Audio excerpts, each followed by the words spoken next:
ഞാനിപ്പോൾ ഒരുങ്ങി പോകുന്നത് എങ്ങോട്ടാന്ന് വെച്ച് കഴിഞ്ഞാൽ ഞാൻ എൻ്റെ ജീവിതത്തിൽ ഏറ്റവും കൂടുതൽ കരയിപ്പിച്ചിട്ടുള്ള ഒരാളുടെ എൻഗേജ്മെൻറ്റിനാണ്. അതെ, ഇതാണ് അമ്മു എൻ്റെ മാമൻ്റെ മോളാണ് കേട്ടോ.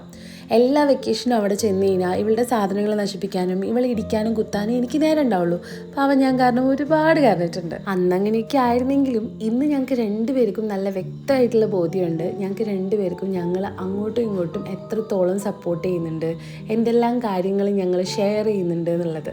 എനിക്ക് അവളുടെ അടുത്ത് എന്തും പറയാനുള്ളൊരു സ്പേസ് ഇപ്പോൾ ഉണ്ട്. അതുപോലെ തന്നെ എല്ലാ സീക്രട്സും എൻ്റെത് അവൾക്കറിയാം. അവൾക്ക് എന്തൊരു പ്രശ്നം വന്നു കഴിഞ്ഞാൽ ഞാനും, എനിക്ക് എന്തൊരു പ്രശ്നം വന്നു കഴിഞ്ഞാൽ അവളും ഇപ്പോൾ ഉണ്ടാവും. ഞാൻ ആലോചിക്കായിരുന്നു എത്ര പെട്ടെന്നാണ് സമയം പോണത്. പണ്ട് നമ്മൾ പെന്നിനെയും പെൻസിലിനെയും കുറിച്ചൊക്കെ പറഞ്ഞുകൊണ്ടിരുന്ന ആൾക്കാർ ഇപ്പോൾ പറഞ്ഞുകൊണ്ടിരിക്കുന്നത് വെഡ്ഡിങ് ഷോപ്പിങ്ങിനെ കുറിച്ചൊക്കെയാണ്. എനിക്ക് വയ്യ.